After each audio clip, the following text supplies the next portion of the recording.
Hey, what's happening, guys? I'm TCG Wolf. I'm bringing you guys a deck profile today for Hand Artifact Traptrix, or HET. I've really been liking this deck a lot, and I decided to build it because I've really been liking decks that can tempo really well. So, without further ado, here's the deck profile. Got a my boy Charizard, but starting out we have, pretty standard, you have the 3 Myrmilio as your searchable bottomless trap hole, your searchable trap hole nightmare, and your searchable trap holes. Just really good. Card of the deck, really amazing. I don't imagine like him really getting hit over other stuff, because when Shaddolls come out, they're just gonna wreck the meta. I'll probably have an update on the deck after promo versions, or not promo versions, Duelist Advent comes out. And then play the 2 of the Dianea. It sucks to open her without Myrmilio, but she's just way too good not to play. She is a +2 by herself, because you normal summon her, you get back Myrmilio, which is a +1, and then you get the pop, which is a +2. It's really good. I love her way too much to play just one. It's amazing, and stacking her off stuff like Volleyball Chain just straight up wins you the game. Then pretty standard, you play the 3 Fire Hands and the 3 Ice Hands. Not much to say about them. They're absolutely amazing.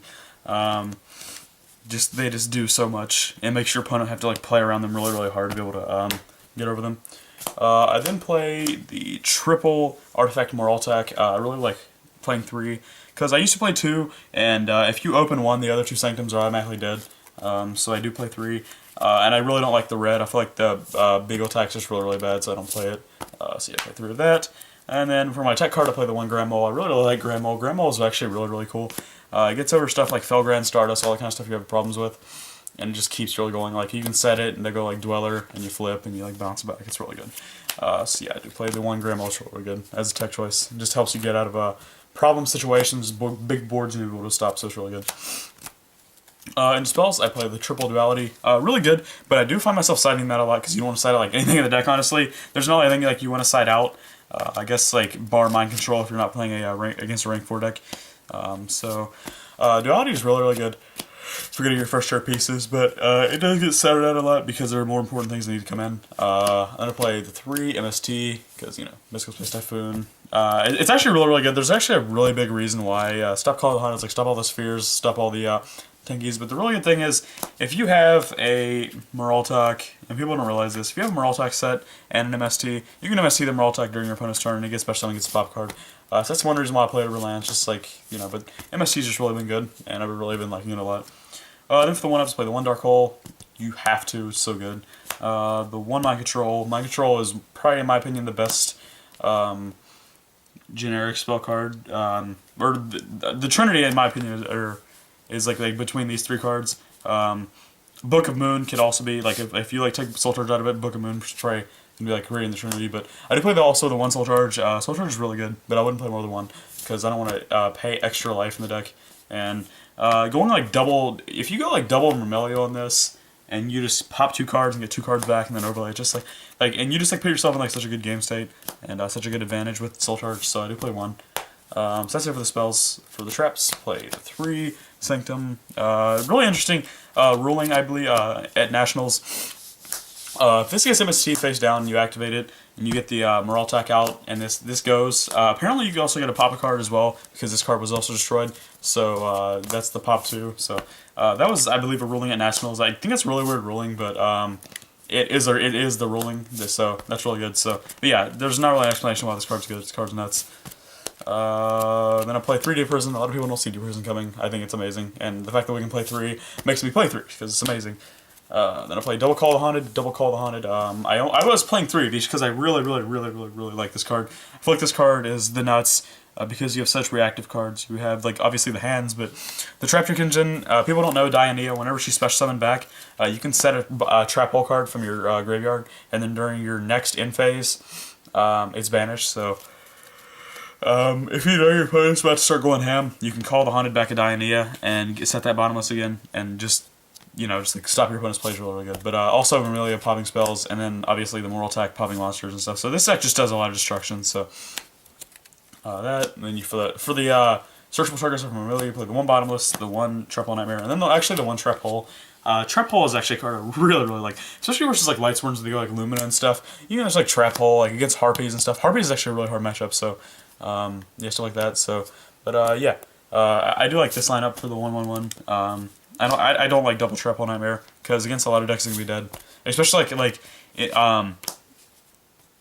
in slower, decks where they don't go into special summons a lot, it can be dead a lot. So Trap Hole is actually a pretty good card. And if you have the one of, you play the one Warning, because Warning is the nuts. One Black Warning, because Black Warning is the nuts. The one Breakthrough Skill, because it's amazing. The one Compulse. I actually decided to play this card, card's really good. And then the one Torrential, yeah, because it's really, really good. So that's the main deck. Into extra, we'll go extra first. Let's see, okay. Into extra deck, we have the one Lovable Chain. People do not play this card.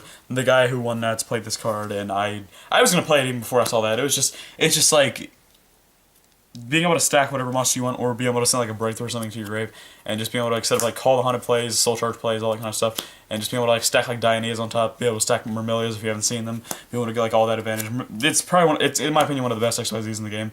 That 1800 body is not amazing, but it's just advantage all the way. The 101 I heard was pretty good. The 1 Exton I heard it was pretty good as well. If you find yourself in a game state where you are not having advantage, then this card brings you back into the advantage, so, no explanation how good Exton is. The 1 Dweller, the 1 Cowboy, the 1 Black Ship, like I said, it's so good. Heartland Draco is a really, really good card. I don't drop him much, but that late game, just punching for games way too good. The Utopia, which kind of need to talk about. Utopia is really, really, really, really good. Against like the mirror, anything like you need to go stop, it's getting like time, stuff of that nature. So I do play the 1 Utopia. I'm thinking about cutting this card for a Utopia Ray, but I do play the Papal Operative. It's kind of something I want to talk about. I want to talk about it later, but talk about it now. Papal Operative is okay. It's also really good in the late game. Like if you know your opponent like sits a hand, they have like low life, something like that. Pappy can just go for game.